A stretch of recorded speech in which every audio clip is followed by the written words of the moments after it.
Welcome, all my fellow Redskin brethren and sistren. It's news that's nightly about the Redskins. Welcome to the Redskins Nightly News. I, of course, am your host, Louie T. Let's get to tonight's lead story. So, probably the most frustrating thing about the weekend was, first, let me start with the most enjoyable thing of the weekend. Not watching Redskins football. It was so pleasant to not have to divulge 3 hours of my time to one particular game that was going to frustrate me to no end. And, sometimes watching Redskins games can be a chore. It's actually a task that you have to complete. 3 hours, or in the last couple of weeks, 2 hours and 40 minutes of pretty much no scoring from the Redskins. A defense that may bend, maybe not break, maybe they will break, but you really don't know going into the game. But all in all, you're probably not going to win the game, and you're probably going to be frustrated with how you perform offensively. There will be some play calling and some things that you won't really agree with. There'll be some things that you think the Redskins should be able to do a little bit better, and in your mind, you're saying, well, if we're going to perform like this, why not just play the young guys? Why not make Cam Sims active?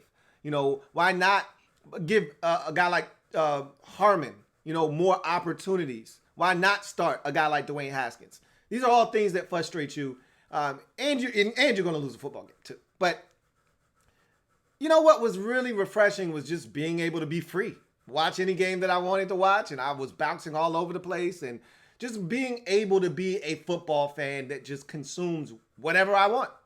And not have to worry about the headache of watching my own team struggle and lose another football game. So that was refreshing. But what wasn't refreshing over the weekend was all the rumors and reports that the Redskins were just simply unwilling to listen, not even partake, but even to listen to potential offers for guys on their roster like, but not limited to, Trent Williams, Ryan Kerrigan, Josh Norman, and the such. Now, I think the Redskins really would like to move Josh Norman, but for what he's still owed and for what he's going to provide for your team, potentially, I don't know if the market is all that hot for Josh Norman, but I do think the Redskins would like to move him. We'll talk about that in a second.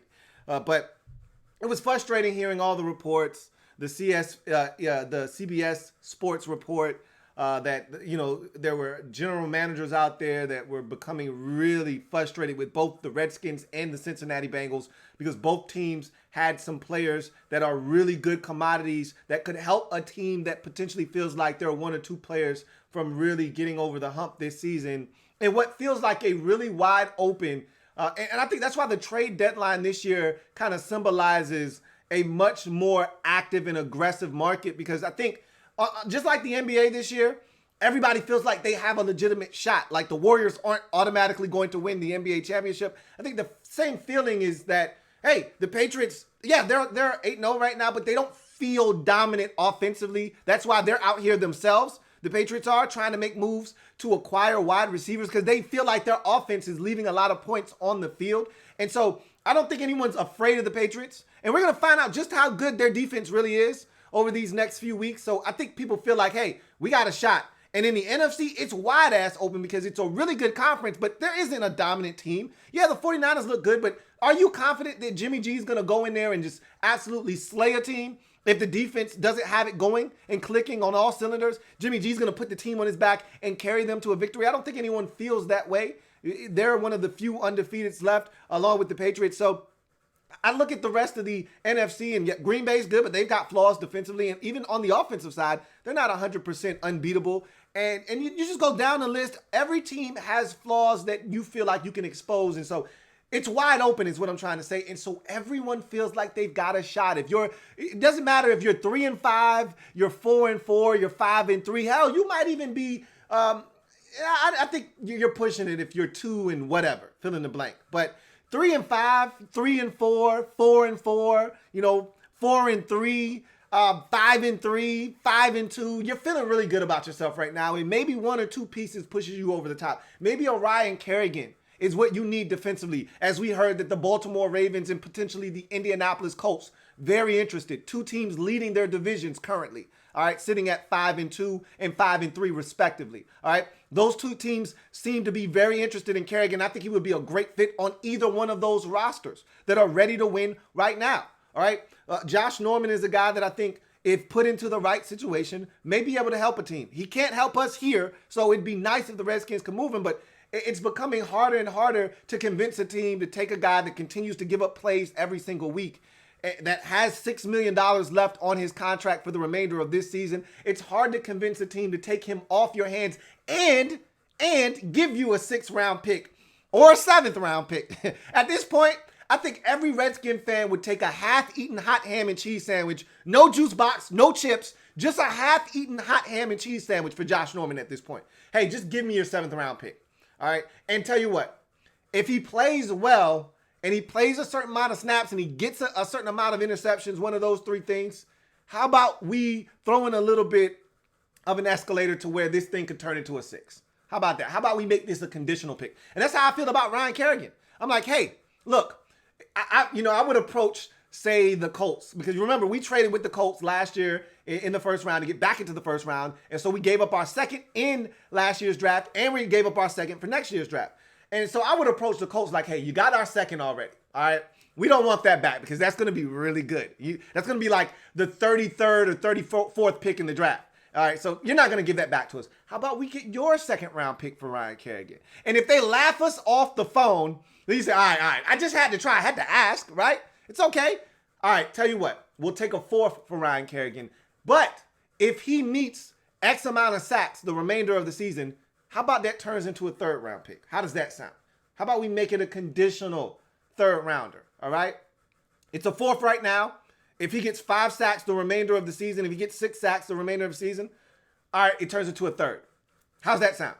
And I would approach it that way, with Ryan Kerrigan. I'd love to get a 2 for him, but at this point, I don't think you're fetching a 2 for Ryan Kerrigan. I don't.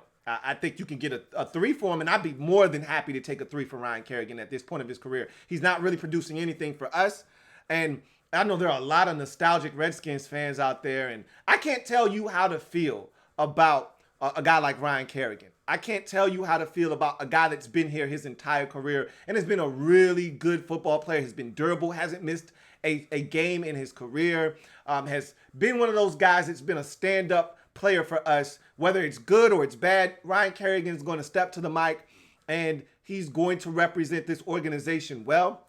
He's always been a model citizen, never complained, never had anything bad to say about this organization. He's always been a good guy through and through, a true Redskin, all right? And I love that about Kerrigan, but he's never been dominant. Never once have I ever felt like, man, they can't block Ryan Kerrigan, all right? Or, man, they got a game plan to stop Ryan Kerrigan. There's some games where he was unblockable, but it usually means he was going up against somebody's backup left tackle or backup right tackle or their 3rd-string tackle. But it does that. All of that is irrelevant to the point that I'm trying to make, which is Kerrigan isn't where we need him to be in our maturation process. There are a lot of Redskins fans that don't want to move on from Kerrigan. And again, I can't tell you how to feel. I'll always preach to fans, you need to be a fan of the team and not a fan of the individual players, because that's how you get your heart broken. All right. I found that out as a young lad. Okay. Players come and go. The organization is going to stay here. It's going to remain, whether this guy is here or that guy is here or that guy's here. So don't get attached to these players. It's great to really latch on to these guys and root hard like hell for them because they're wearing the burgundy and gold. But know that this is a business. And they've got decisions to make that impacts them and their families. And the organization has decisions to make that's going to impact this fan base and this organization moving forward. And so don't get hung up on some of these guys. And I can tell you this much. Ryan Kerrigan isn't Darryl Green, okay? Ryan Kerrigan isn't Art Monk. He's a really good Redskin, but he's not a Redskin legend, okay? He's not going into the Hall of Fame. So it'd be one thing if this was a Troy Polamalu type of player. One guy where you're like, man, I don't want him to go. He is a Pittsburgh Steeler in the case of Polamalu, or in the case of a Redskin. I don't want Darryl Green to go anywhere. He's a Washington Redskin, and he's going into the Hall of Fame, and he needs to be here for his entire career. It's not what Ryan Kerrigan is. He's a really good Redskin, a hell of a Redskin. And one day he'll probably be in the Ring of Honor. He's not getting in the Hall of Fame though. Okay? And so you got to be able to cut ties with guys at this point of their careers. Because when the Redskins actually get good enough to compete for something meaningful, Ryan Kerrigan will be well past his prime. He's not in the same portion of his career and the stage of his career where the Redskins are. They're not matching up, which is the same issue we had with the Redskins going out and drafting Dwayne Haskins as a first rounder and Jay Gruden being essentially a lame duck coach. Jay had to win now, all right? And his motives didn't match up with the motives of the organization, which is, hey, we need to develop these young players, all right? Those two didn't match up, and that's the problem with Bruce Allen.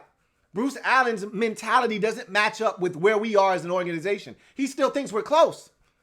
He's still convincing Dan that we're close. We're not close. So you should be running this organization as if we've got a ways to go. Start selling off parts. And so that was one of the most frustrating things over the weekend is hearing all these reports, reading all these reports, that the Redskins weren't willing to even listen to what teams had to offer. You know, you keep hearing about, well, it's going to take a blockbuster deal. Well, how do you even know if you're going to be offered a blockbuster deal if you're not even willing to listen? So that was the most frustrating part. And so I was ready to come up here and rant like, man, it's just old. It's getting old. Talking about this same shit about this organization not willing to do the things that normal organizations do. And that was one of the biggest quotes that came out from the CBS Sports report over the weekend was that an anonymous GM says it's almost like they're not a normal team. It's like they're not conducting themselves as a normal organization. It's almost like they don't understand how this works. And yes, as Redskins fans, we're aware that they don't know how this all works. They don't understand what true market value means, or else Kirk Cousins would still be here. They don't understand what true market value means, or a guy like Brandon Sheriff would probably already be under a new contract. They don't understand that. They want to get the guy for the lowest price available. That's great, except these guys aren't dumb. They're not representing themselves. They have agents that monitor these things. They're not going to take your home discount price. And so this organization is just upside down. And so it was really frustrating reading these reports and understanding that they're probably true because we're living through it every day with this organization.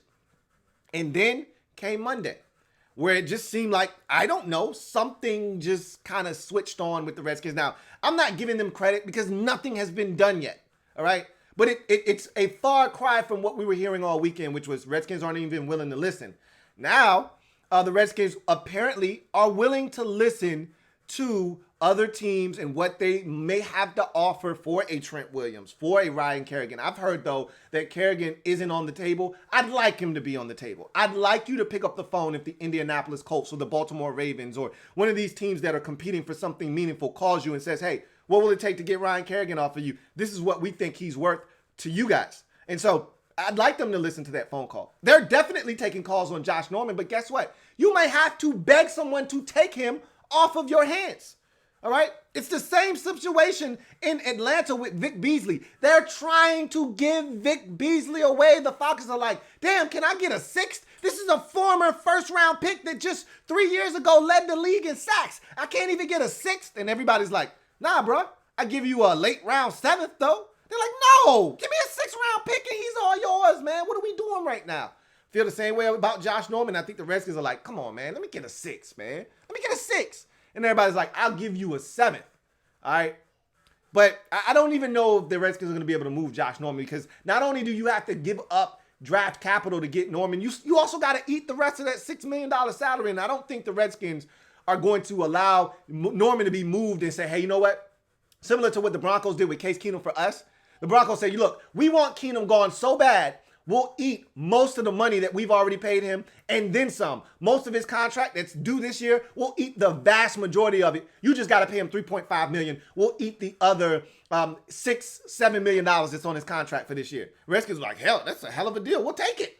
All right. If the Redskins say, look, we'll eat half of Josh Norman's remaining salary and you just give us the 6th-round pick, I think a team would be interested, but I don't think the Redskins are interested in doing that. I think the Redskins are like, look, you got to take all $6 million of that and we still want that 6th or that 7th round pick. And I don't know if a team is willing to take Josh Norman with the way he's playing right now off of and he's damaged goods. The man is banged up right now too. I don't know if a team is willing to take him off of our hands at this point or not, but I think they should listen to Kerrigan, and I think they're willing to listen for Trent Williams at this point.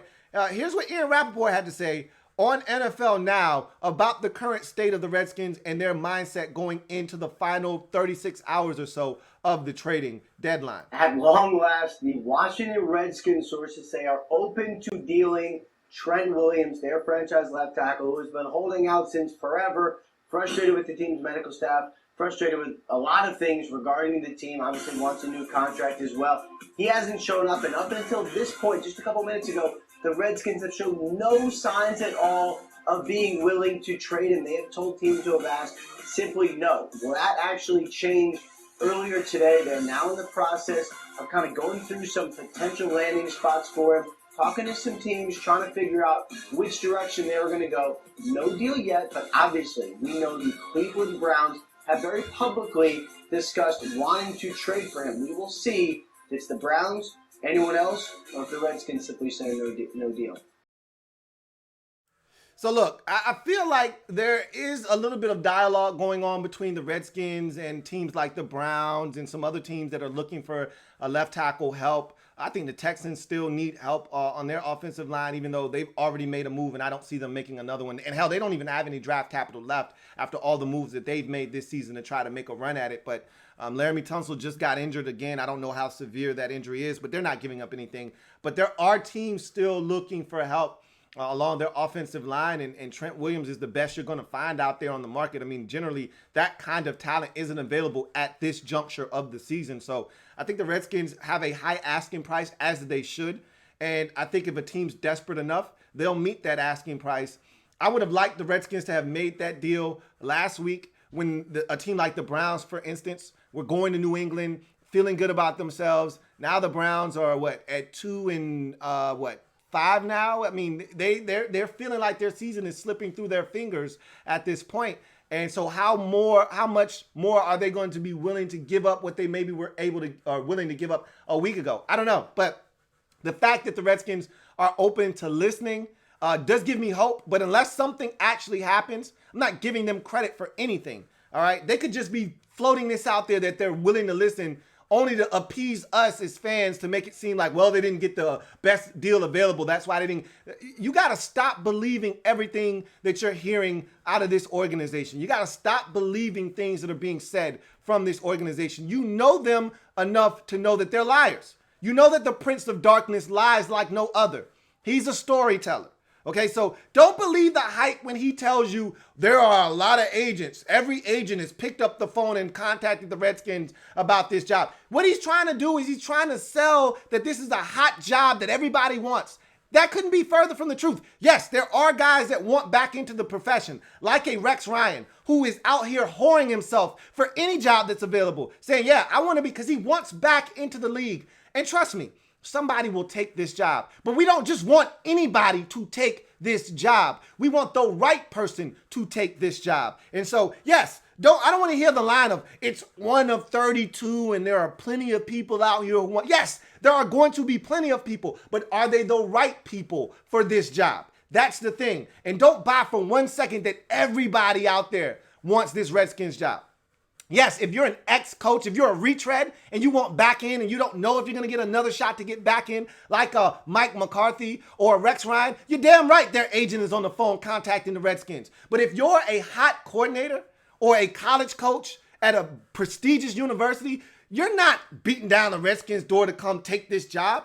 If you're Mike Tomlin and you're with the Pittsburgh Steelers, one of the most prestigious NFL franchises, your agent isn't contacting the Redskins to see how available that job is or what will it take. You don't want to go to the Redskins organization, so don't allow Bruce Allen to manipulate you. All right? Don't believe what you know the routine, and you know what I tell you every year. Believe half of what you see, none of what you hear, even if it's spat by me, your man Louie T, and you damn sure shouldn't believe anything that comes out of the mouth of the Prince of Darkness. So at the end of the day, while I'm excited about the news that the Redskins are at least willing to listen, nothing has happened, and I still don't anticipate anything taking place. And I'll take it a step further. J.P. Finley said, look, he's talked to people inside the organization, and he didn't feel like a guy like Ryan Kerrigan is on the block, which he should be. And for those of you out there that love Ryan Kerrigan and thinks he's elite and doesn't want to see him leave, good for you. I can't tell you how to feel, but for me, Ryan Kerrigan can go now. Okay, the Redskins should be acquiring assets that will help them become better in the future. And he's one of the few movable assets, movable pieces that we have that can net us something that can help us speed up this process of becoming a competitive team in this league again. And I also realized something over the weekend. And I've been naive in thinking, and I've already said, I don't think Bruce Allen is going anywhere. All right, but I've been naive this entire time, thinking that, before I was naive. I'm not naive anymore. I don't think he's going. And I've had Redskins fans say, what if we go 0-16? Well, that's off the table. What if we go 1-15? Do you think Bruce Allen gets fired? And I said, no, I don't think he's getting fired. Bottom line is, I understand now that in order for change to happen, and it's a catch-22 that we're in, and then we'll move on to the next topic on the show. It's a catch-22 that we're in as fans, because week after week, I sit in front of my television, and while I want the team to do well and I want them to actually win, I root for the guys in that locker room. They work hard every day throughout the course of the week to try to go get a W. It's hard coming to work every day when you continue to lose. It's hard for that message to resonate when you're putting in all this work and then you go out and you get your brains bashed in, and then they keep telling you, hey, you're coming close, and you got to continue to believe in the message. Well, I don't believe in the message because it's not working. So I root for the fellas to do well. And if Dwayne were to get in, I would root for him to win. I want him to win. I want him to gain confidence. I want him to understand that he can do this, that he is capable of exceeding a lot of expectations and being successful in this league. So I want him to see successful results. However, any type of success that this organization experiences means that Bruce Allen is going to be here longer. And for me, I would much rather have this thing absolutely bottom out. I mean, total rock bottom. And see Bruce Allen get fired than have minimal success. 3 wins this season might be enough to make Dan feel really good about what Bruce has done this year. And even may make them feel good enough to make Bill Callahan, which sounds asinine, I know, but make this guy the permanent head coach. I mean, we're that dumb around here that they would do something like that. And so it pains me to say this, but as Redskins fans, and I know some of you have been on this train already and like, dude, you late. I didn't want to get on this train. I kept watching it pass by, but I'm ready to get on this train. We got to root like hell for the Redskins to fail. And I know there are some of you out there that don't want to hear that. But if you want Bruce Allen out of here, that is the only way. I still don't think it's going to happen, but it is the only possible way that it does happen, is if the Redskins fail and fail miserably. If they have any ounce of success, I'm talking the most minuscule, Bruce is going to spin it into, we're close. And Dan is going to buy it hook, line, and sinker. And we're going to be in the same predicament for many years to come. So with that being said, let's get to in other news. So Bill Callahan, the Redskins interim head coach, stepped to the podium today, and they had a long layoff from the Thursday night game. And so he came in. He said the players were refreshed from those few days off of work, and they came in ready to get after it. And he said it was a really good practice for the type of practice that it was. It was essentially just helmets and shells, but nothing major out there. But at the end of the day, the 2 biggest pieces of information that came out of this presser was the fact that Darius Geis is back at practice, and they expect him to be ready to go after the bye week. So it's official now that Darius Geis will be ready to rock and roll, barring a setback. Obviously, with Darius, you always have to throw that caveat in there because he's had a history of injuries. But barring a setback, Darius Geis will be ready to rock and roll after the bye week at home versus the Jets in week number 11. So looking forward to that. But the other piece of information that came out of this presser is that Case Keenum's still in the concussion protocol. Now, Callahan said, look, we're going with this thing day by day, and we're going to take it slow. And we're going to figure out, what's going on with him. And we'll know more. I think really the target day is Thursday. If Case, because we've seen Case miss a Wednesday before. He's missed the last 3 out of 5 Wednesdays. So him missing on Wednesday practice doesn't mean a damn thing. If he can't go on Thursday, though, I think that's when you start to be concerned and think that this is going to be a real opportunity for Dwayne to start. But right now, I'm still approaching this week as Case Keenum being the starter. And he doubled down, and there were a lot of questions, and I thought that there was a great question in there by my man Craig Hoffman. Asked a wonderful question at the presser, pretty much because there was a piece of soundbite from Bill Callahan pretty much saying, look, Aaron Rodgers sat in Green Bay and Steve Young sat in San Francisco. Those were his examples as to why it was okay to sit Dwayne Haskins. And like, dude, do you understand? You're talking about two of the greatest quarterbacks in NFL history being the reason why two other great quarterbacks had to sit on the bench. Like, these aren't apples to apples comparisons. That was Brett Favre starting in front of Aaron Rodgers. That was Joe Montana starting in front of Steve Young. We don't have those guys here in Washington. And oh, by the way, those teams were actually winning and going to the playoffs with those Hall of Fame quarterbacks. We're 1-7 with Case Keenum and Colt McCoy at quarterback. So don't talk to me about the Green Bay Packers and the San Francisco 49ers and what they did with Aaron Rodgers and Steve Young. And so Craig Hoffman pretty much said, dude, these aren't the same situations. Like, we couldn't be any further away from those two situations that you brought up. Don't you think that this is a way different situation that demands that you go in a different direction as you sit here at 1-7? And Callahan said, that's a really good question. You're damn right it's a good question. And his answer essentially was, well, Case Keenum earned the starting job, and he's a leader on this team. He's a captain for a reason. He earned the starting job for a reason, and he is our starting quarterback. So essentially, he didn't have an answer other than, we just going to roll with Case. And essentially what that says to me is the same thing I just said about Jay Gruden not even 5 minutes ago, which is you've aligned a coaching staff with a group of players that don't meet. They don't mesh because the message isn't the same for both. All right. The message for the young guys are we need you to develop. And the message for the coaching staff is we need to win games now. All right. We need to put a good resume out there for our future jobs. All right. That we're going to get because a lot of us won't be working here with the Redskins next year. So we got to try to win ball games and make ourselves look good for our future employer. So it's again, everybody's not working with the same motive here. And so that's the problem we have in Washington. And until everybody's on the same path, which won't happen until next year, you're going to have these types of discrepancies.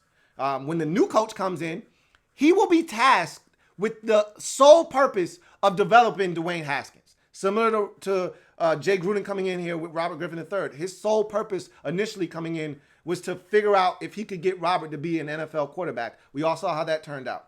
We may have the same thing happen here with the next guy comes in. He may come in here and spend a year with Dwayne and say, look, I can't fix this guy. Or it could be a Sean McVay situation where he comes in and says, yo, look, I see potential in Dwayne Haskins. I can get this guy to be a really good NFL quarterback. Let me work with him. And then we could actually have ourselves a really good NFL quarterback. But we don't know what's going to happen, but I still contend that he needs to play. But at the end of the day, if Case is healthy, he sounds like he's going to be the starter. Right now, he's in the concussion protocol, and so Dwayne is going to be taking the reps until he is able to clear the concussion protocol. They'll have those baseline tests a little bit later on in the week to determine if, in fact, he's ready to get back onto the field or not. And so I think you won't really know anything until maybe after practice Wednesday. But I think more importantly, I think you'll start to really hear whether he's going to be out of that thing in enough time by Thursday. I think that's the day you should be looking at to determine whether Dwayne's going to get his first career NFL start or Case is going to be back under center in Week 9 versus the Buffalo Bills on the road. But there were some interesting tidbits from the presser, but for me, that was the really two big pieces of information. And, you know, he said, look, I don't know anything about the trades, which he shouldn't. He said that the front office, the organization, Dan and Bruce in particular, they aren't pulling the strings. They have no influence on what he's done thus far in terms of playing guys, not playing guys. He said everything has been up to them. They haven't intervened at all, which sounds good. And I believe him. You know, I think he isn't lying there. And Bill, if he thought that he needed to be dishonest about something, he would just not answer. That's what I've gathered from him in this short period of time listening to him talk, is that he's not going to lie. to anybody. If he feels like there's something he doesn't need to answer, he'll either just tell you, now I'm not going to really get into that, like injuries. He doesn't like to tell people about injuries, so he'll just, hey, I really don't want to get into that. And if it's something that he doesn't want to talk about, he just say, hey, I don't think that's something that I need to discuss here at this podium. He's done that too. I don't think he's going to lie. So I think he's telling the truth when he says the front office hasn't really gotten into their affairs as a coaching staff and demanded that they do this or do that. They've pretty much had the autonomy to do whatever they felt like was necessary to help this team try to win on Sundays. And so I do believe him there. He talked about Landon Collins and his leadership and the things he's brought to the table. He talked about Darius Geis and how close he's getting to returning, and that week 11 is the target date for him after the bye week versus the Jets. And he just talked about this team and that they're still in good spirits and that they're still coming out to compete, and that he thinks this team has a chance to do some big things in terms of week to week, not like overall big picture, like, win the remaining 8 games of the season. But he just thinks that this team is still coming to work and ready to fight like hell for the next game on the schedule, which is the Buffalo Bills on Sunday. So in any event, that's going to do it for this installment of the Redskins Nightly News. Now, I can tell you this. If anything happens, you know where to find me. It'll be right here on this channel. We'll have a Redskins report ready to go. If Trent Williams, if Ryan Kerrigan, if Josh Norman, if anybody is traded, I don't care if it's someone minuscule, a backup tackle, if the Redskins decide to move Jerron Christian, we're going to do something for it. So keep it tuned here to the Louie T Network for anything Redskins related. If it happens, we'll have it here. But I'm going to be honest with you. I think the trading deadline is going to come and go, and I don't think the Redskins are going to make any moves when it's all said and done. The one guy that, could get traded, I believe, is Josh Norman. That's the one guy I could see being moved at this point, but I can't see the Redskins moving anybody else. I think Paul Richardson would be a guy that I would be intrigued to listen to deals for.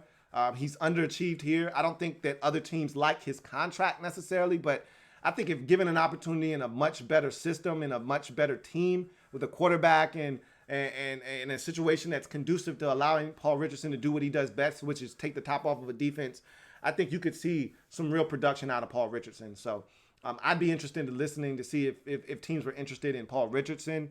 I think there are some players for this Redskins team that could be appealing for some teams out there, but I just don't think the Redskins, again, they think they're close. And if they think they're close, they don't want to mortgage off pieces that they think could help them win as early as next year with Alex Smith at quarterback. So I don't know, man. I'm going to be honest with you. I do not see the Redskins really doing anything of note at the trading deadline, which is sad because when you look at all the other teams that outside of Cincinnati who are just as clueless as we are, so you can't use Cincinnati as a measuring stick because they're just as clueless, if not more so than we are. They're just as dysfunctional, if not more so than we are. So you don't want to compare ourselves to a team that's 0-8. But when you look around the league, Miami's mortgaging off everything that they can get. I mean, if the Dolphins could sell the furniture inside the house and just sleep on the floor, they would at this point. We've seen the Falcons move some pieces. We've seen the Broncos move pieces. The Lions are right now sitting at right around 500, and even they are moving pieces. I mean, you got to be smart. And start planning for the future when the present doesn't look as bright. And the Redskins just don't seem to get that concept. But in any event, thank you guys for joining me on the program. Like this video, share it. Make sure you subscribe to the Louie T Network if you haven't already done so. And remember, we've got skin in the game. Why? Because we're Skins fans for life. Until next time, I'm your man, Louie T. This has been the Redskins Nightly News. I'll see you guys tomorrow. Unless something happens before then, I'll be here on the Redskins Report, breaking it all down for you. But until then, I'll see you guys tomorrow on the Redskins Nightly News. Louie T.